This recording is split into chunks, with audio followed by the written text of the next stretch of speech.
Dear students, Assalamu alaikum wa rahmatullah. I hope you are well by the grace of Almighty Allah. Welcome back to new lesson, new topics.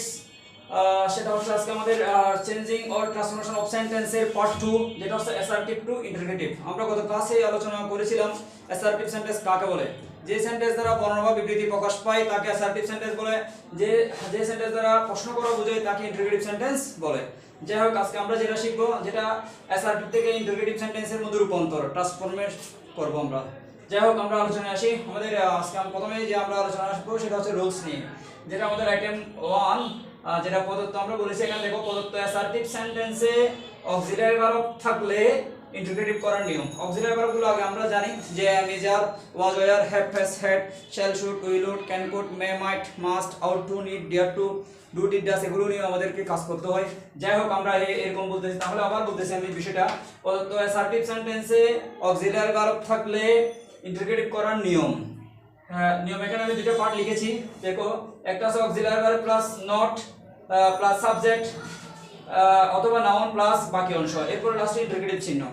এরপরে আমাদের যেটা 2 নম্বর যেটা topics আছে সেটা দেখো, auxiliary verb plus subject plus অথবা noun, subject অথবা noun plus বাকি অংশ এবং লাস্টে ইন্টারগেটিভ চিহ্ন। তাহলে এটা আমাদের দুইটা টপিকস। আমরা কখন কোনটা ইউজ করব? যখন প্রদত্ত অ্যাসার্টিভ সেন্টেন্সটা অ্যাফার্মেটিভ দেওয়া থাকবে, তখন আমরা উপরেরটা এই নেগেটিভ ফর্মটা আমরা কন্ট্রাক্ট ফর্ম ব্যবহার করে কাজটা করব।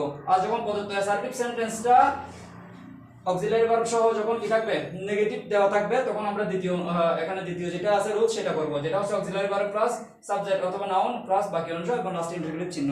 ওকে, এরপর আমরা যে টপিকসে যাচ্ছি সেটা হচ্ছে আমাদের আরো দেখো, আবার সেন্টেন্সে অক্সিলারি ভার্ব না থাকলে সেখানে একটা অবশ্যই কি থাকে, মেইন ভার্ব থাকে। দেখো, আবার বলতেছি, সেন্টেন্সে অক্সিলারি ভার্ব না থাকলে সেখানে একটা কি থাকে, মেইন ভার্ব থাকে। আর সেক্ষেত্রে মেইন ভার্বটি যদি প্রেজেন্ট ফর্ম হয় সেক্ষেত্রে নিয়ম ডু অথবা ডোন্ট বসবে, ডাস অথবা ডাজন্ট, যে কোনো একটা বসবে, এরপরে সাবজেক্ট অথবা নাউন বসবে, এরপরে ভার্ব বসবে, এরপরে বাকি অংশ এবং লাস্টে অবশ্যই ইন্টারগেটিভ চিহ্ন বসবে। ওকে, আমি আবার রিপিট করতেছি, যদি অক্সিলারি ভার্ব না থাকে সেখানে একটা মেইন ভার্ব থাকে। আর মেইন ভার্বটা যদি প্রেজেন্ট ফর্ম হয় সেক্ষেত্রে ডু অথবা ডোন্ট, ডাস অথবা ডাজন্ট, সাবজেক্ট অথবা নাউন, এরপরে ভার্ব প্লাস কি আছে বাকি অংশ এবং লাস্টে ইন্টারগেটিভ চিহ্ন বসবে। ওকে, এরপরে আমাদের আবার আছে, যদি মেইন ভার্বটা যদি কি হয়, ফার্স্ট ফর্ম হয় সেক্ষেত্রে নিয়ম ডিড অথবা ডিডেন্ট বসবে, এরপরে সাবজেক্ট প্লাস নাউন বসবে, এরপরে ভার্ব বসবে, এরপরে কি আসবে, বাকি অংশ বসবে। ওকে, আবারও বলতেছি আমি, ডিড অথবা ডিডেন্ট, সাবজেক্ট অথবা সাবজেক্ট যেটা নাউন সেটাই অবশ্যই সেটাই, এরপরে প্লাস ভার্ব, এরপরে কি আছে বাকি অংশ এবং লাস্টে ইন্টারগেটিভ চিহ্ন বসবে। এরপরে আইটেম 2 যেটা আছে, এভরি অথবা অল যুক্ত যদি সাবজেক্ট থাকে, এটা হচ্ছে আমাদের দ্বিতীয় রুলস কমপ্লিটলি। যদি আমাদের এভরি অল যুক্ত কোনো সাবজেক্ট থাকে বাক্যের মধ্যে, সেটা আমরা ইন্টারগেটিভ করার সময় হু বসবে এভরি অল এর পরিবর্তে, হু বসবে এবং এরপরে ডাজন্ট অথবা ডিডেন্ট বসবে। ভার্বটা যদি প্রেজেন্ট ফর্ম হয় তখন ডাজন্ট বসবে, আর ভার্বটা যদি ফার্স্ট ফর্ম হয় তখন ডিডেন্ট বসবে এবং প্লাস ভার্ব, এরপরে বাকি অংশ বসে যাবে। এক্ষেত্রে ভার্বের অবশ্যই প্রেজেন্ট ফর্ম বসবে, মানে বেস ফর্মটাই বসবে।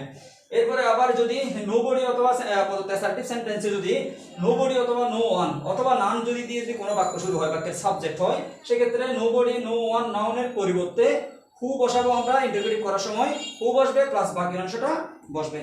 আশা করি সবাই বুঝতে পারতেছো যে বিষয়টা। এভাবে আমরা রুলসগুলো প্র্যাকটিস করব।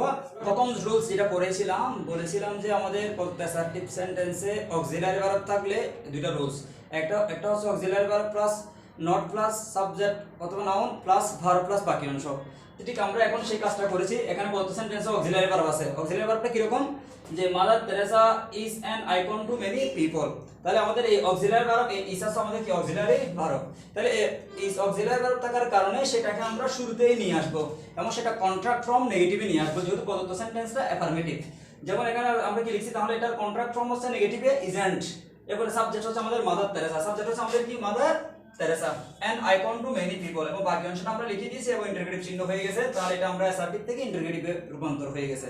এরপর আমরা যেটা যাচ্ছি সেটা আমাদের পরের রুলসটা ছিল যে পদটা আবার যদি অক্সিলারি ভার্ব থাকে, একটা আবার 2 নম্বর যেটা ছিল সেটা হচ্ছে অক্সিলারি ভার্ব প্লাস সাবজেক্ট অথবা নাউন প্লাস বাকি অংশটা বসবে এবং লাস্টে ইন্টারগেটিভ চিহ্ন বসবে। তাহলে এখানে দে আর নট প্লেইং, এটা হচ্ছে নেগেটিভ, এটা অক্সিলারি ভার্ব আছে, সেটাতে আবার কি আছে, নেগেটিভও আছে।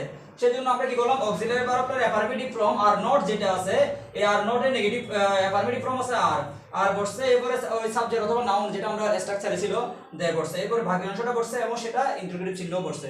সেটাও আমাদের রুলস অনুসারে হয়ে গেছে।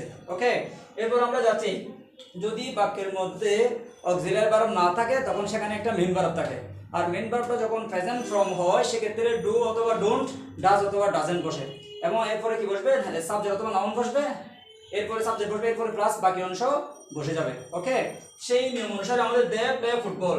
তাহলে এখানে প্লে শব্দটা হচ্ছে ভার্বের কোন form, present form. Present form হওয়ার কারণে এস বা এস বিহীন প্রেজেন্ট ফর্ম, যার কারণে আমাদেরকে ডু আনতে হবে, ডু অথবা ডাজ আনতে হবে। এখানে এস বিহীন দিলে আমরা ডু আনবো। এখন প্রদত্ত সেন্টেন্সটা অ্যাফার্মেটিভ দিলে আমাদেরকে নেগেটিভ ডোন্ট আনতে হবে। কি আনতে হবে আমাদের, ডোন্ট। সেজন্য আমরা কি লিখেছি এখানে, ডোন্ট দে প্লে ফুটবল। তাহলে এই প্লে ভার্বটা কি করার কারণে, প্রেজেন্ট ফর্ম হওয়ার কারণে আমরা কি নিয়ে আসবো, এখানে অক্সিলারি ভার্ব না, এখানে মেন ভার্ব আছে, যার কারণে মেন ভার্বটা প্রেজেন্ট ফর্ম হওয়ার কারণে এবং অ্যাফার্মেটিভ হওয়ার কারণে আমরা এখানে কি করলাম, ডোন্ট দিলাম। Don't they play football. Okay, don't they play football. ডোন্টটা হচ্ছে আমাদের স্ট্রাকচার অনুযায়ী ডোন্ট বসছে এবং সাবজেক্ট হচ্ছে দে এবং এরপরে ভার্ব বসছে, এরপরে স্ট্রাকচার অনুযায়ী বাকি অংশটা বসে গেছে। ওকে, এরপরে আমাদের দ্বিতীয় প্র্যাকটিস যেটা আমরা দেখতে পাচ্ছি সেটা হচ্ছে আমাদের কি, he plays football. He plays কি হবে, ফুটবল। তাহলে দেখো এখানে এই প্লেস শব্দটা তাও ভার্বের প্রেজেন্ট ফর্ম, এই প্লেস শব্দটা ভার্বের কোন ফর্ম, প্রেজেন্ট ফর্ম, তবে সেটা হচ্ছে এস যুক্ত প্রেজেন্ট ফর্ম, সেটা হচ্ছে এস যুক্ত প্রেজেন্ট ফর্ম। সেক্ষেত্রে আমরা ডোন্ট এখানে বসানো যাবে না, এখানে আমাদের ডাজ নিতে হবে। আর বাক্যটা অ্যাফার্মেটিভ হওয়ার কারণে আমাদের ডাজেন্ট বসাতে হবে, নেগেটিভ বলে কি বসাতে হবে, ডাজেন্ট বসাতে হবে। তাহলে এখানে ডাজেন্ট হি বসছে, সাবজেক্ট অনুসারে হিটা বসছে, এখানে হি, এরপরে কি বসছে আবার প্লে, এটা বসে যাবে এস বিহীন প্লে বসবে, এরপরে কি বসবে ফুটবল, বাকি অংশটা বসবে। তাহলে ফুটবল বসছে এবং লাস্ট নিয়ম অনুযায়ী কি বসছে, এখানে ইন্টারোগেটিভ চিহ্নটা বসেছে। ওকে, কোশ্চেন মার্কটা বসে গেছে।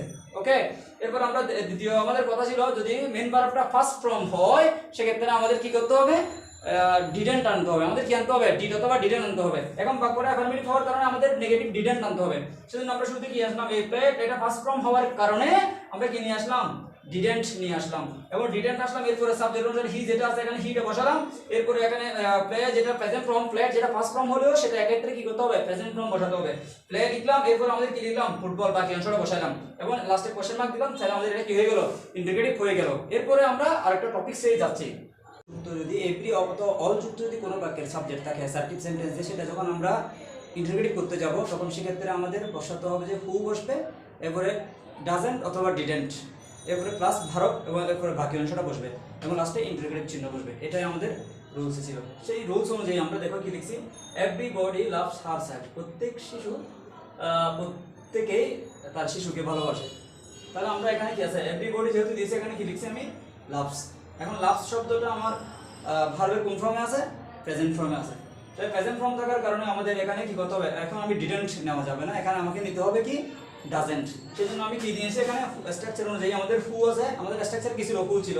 এই জন্য আমরা শুরুতে কি নিয়ে আসলাম, হু নিয়ে আসলাম, এবং হুর সাথে সাথে হুর পরে আমরা কি নিয়ে আসলাম, স্ট্রাকচার অনুযায়ী হু আনলাম, হু এর পরে ডাজেন্ট আমরা বসাইছি, যেহেতু এখানে এস যুক্ত প্রেজেন্ট ফর্ম, এস যুক্ত কি ফর্ম, প্রেজেন্ট ফর্ম। এরপর আমাদের বাবার এস বিহীন প্রেজেন্ট ফর্ম বসে গেছে, এরপরে লাভ, এরপর কি আছে হার সাইড, বাকি অংশটা বসে গেছে স্ট্রাকচার অনুযায়ী। এটা হচ্ছে আমাদের এপি যুক্ত থাকলে, আর এটা হচ্ছে আবার অল থাকলে। যেমন এখানে অল লাভড হার, সবাই তাকে ভালোবাসে, সবাই তাকে ভালোবাসতো, সবাই তাকে কি করে ভালোবেসেছিল বা ভালোবাসতো। তাহলে এখানে এই অল শব্দটা থাকার কারণে আমাদের স্ট্রাকচার অনুযায়ী হু পরে কি আসবে, ডিডেন্ট অথবা ডাজেন্ট। এখানে ডিডেন্ট আসবে কেন, এখানে লাভটা প্রেজেন্ট ফর্ম ছিল, বাট এখানে আসি সেটা কি হয়ে গেল, পাস্ট ফর্ম। পাস্ট ফর্ম হওয়ার কারণে আমাদেরকে এখানে কি আসবে, ডিডেন্ট আসবে। এখানে কি আসবে আমাদের, ডিডেন্ট। এজন্য আমি কি লিখছি, হু ডিডেন্ট, এরপর ভার্বের প্রেজেন্ট ফর্ম হয়ে যাবে আবার অবশ্যই লাভ হার।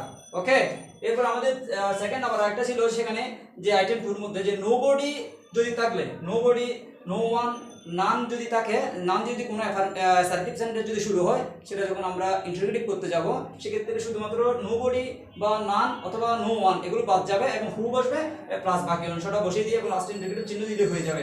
আর সেই সূত্র ধরে আমরা এখানে কি লিখলাম, নোবডি এখানে আসে বিদায় আমরা নোবডির কারণে এখানে কি লিখলাম, হু লিখলাম, এবং এরপরে বাকি অংশটা পুরোটা একসাথে কি করে দিলাম, বসাই দিলাম রেসপেক্টিং, এবং সেই সাথে লাস্টে ইন্টারোগেটিভ চিহ্ন। যাই হোক, পরের ভিডিওতে আমরা আবার আসবো আরো ভালো ক্লাস নিয়ে ইনশাআল্লাহ, সে প্রত্যাশায় থাকবে। সবাই ভালো থাকবে।